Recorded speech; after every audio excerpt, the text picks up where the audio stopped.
প্রিয় দর্শক, ঢাকা সাম্বা থেকে আলু পেঁয়াজের আপডেট খবর। দর্শক বন্ধুরা, বাজারে কত করে চলছে মুড়ি কাটা পেঁয়াজের দাম, কত করে বিক্রি হচ্ছে এই মুড়ি কাটা পেঁয়াজ আজকের বাজারে, সেটা জানিয়ে দেব।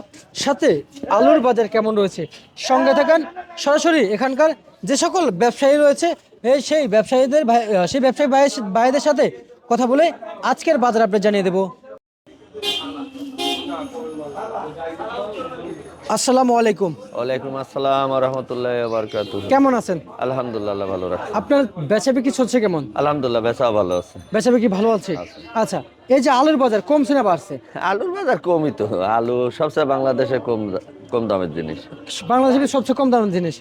আপনার কাছে আমি একটা কিছু জানতে চাই, যখন পেঁয়াজের বাজার বাড়ছিল, আলুর বাজার বাড়ছিল, হ্যাঁ, সরকারের কাছে সকল বাংলাদেশের জনগণ মানে খুব বিক্ষোভ করেছিল, খুব নির্দেশনা দিয়েছিল আসলে এই সরকারকে সরানোর জন্য, প্রধানমন্ত্রীকে সরিয়ে দেওয়ার জন্য, অথবা প্রধান উপদেষ্টা কিছুই করতে পারে না বাংলাদেশের জন্য। তখন তো ঊর্ধ্বগতি ছিল, জনগণের কিনার নাগালের বাইরে ছিল, মানুষের অনেক দুর্ভোগ চলতেছিল। আসলে বাজারটা এমন হওয়া উচিত যেটা কৃষকও না মরে, জনগণও কিনে খেতে পারে। কিন্তু এখন এমন একটা পরিবেশে আছে কৃষক মারা যাবার অবস্থা, কৃষক মারা যাওয়ার অবস্থা যাচ্ছে। এই অবস্থায় কিন্তু আছে। এখন আবার কিছু চাচ্ছে যে সরকারের বাজার বাড়াচ্ছে না কেন? না, বাজারটা আসলে এটা- সরকারের হাতে না, সরকারের হাতে শুধু গেলে এলসি পেঁয়াজ। এটা আসলে কাঁচামাল তো, এটা আমদানি রপ্তানির উপর নির্ভর করে। এটা আমদানি হয়ে গেছে, বেচা কিনার অবস্থানের পর এটা বাজার দাঁড়াইছে। কিন্তু জি, আসলে জি। এটাকে কারোরই কিছু করার নাই, সরকারেরও কিছু করার নাই, জনগণেরও কিছু কিছু করে করার না। নাই। আমাদের যারা কৃষক ভাইরা রয়েছে সবাই বলতেছে এলসি পেঁয়াজ বন্ধ করে দেখ, এলসি পেঁয়াজ বন্ধ করে দেখ। এলসি এখন খায় না তো, এলসি বন্ধ হলেও বাজার কম বেশি হবে না, এলসি থাকলেও বাজার কম বেশি নেই। বাজার যেটা আছে এই পরিবেশে কিন্তু এলসি আমদানি হয়ে গেছে, তবে তো বন্ধ তো হয় না। এলসি বন্ধ না হলেও সমস্যা নেই। এলসির জন্য কোনো বাজারে দেশি পেঁয়াজের কোনো প্রভাব নাই। প্রভাব নেই। না, এলসির জন্য দেশি পেঁয়াজের কোনো প্রভাব নাই।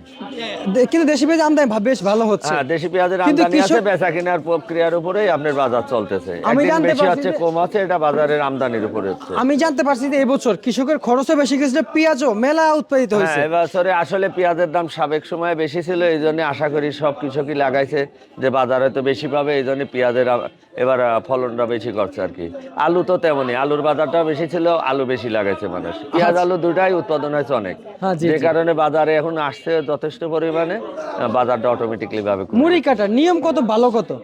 নিয়মের ভিতরে মনে করেন 32 টাকা ভালোটা, 36-38 টাকা, এভাবে। 36-38 টাকা যেটা ভালো। ভালো, একবারে ভালো। আর যেটা বাছাই ওটা কত, 40 না 39? যেটা বাছাই বাছাই ওটা তো আসলে সবাই কেনে না, ওটা বাজারের বাইরে, ওটা কেনে দু একজন, ওটা 40-42 হতে পারে, এক একটা কম বেশি হতে পারে। কিন্তু আচ্ছা। আসলে মূলত বাজার এটাই। আর আলু কত করে বিক্রি চলছে? আলু আজকে বিক্রি হলো আপনার 13 টাকা থেকে 16 টাকা। হাটের খবর আসছিল আজকে পেঁয়াজের? হাটের খবরও কম, হাটের বাজারও আপনার 1400 টাকা বাজার দর। 1400 না? 1400। আচ্ছা, বুঝতে পারছি। ঠিক আছে, আপনাকে অসংখ্য ধন্যবাদ। আপনাকেও ধন্যবাদ।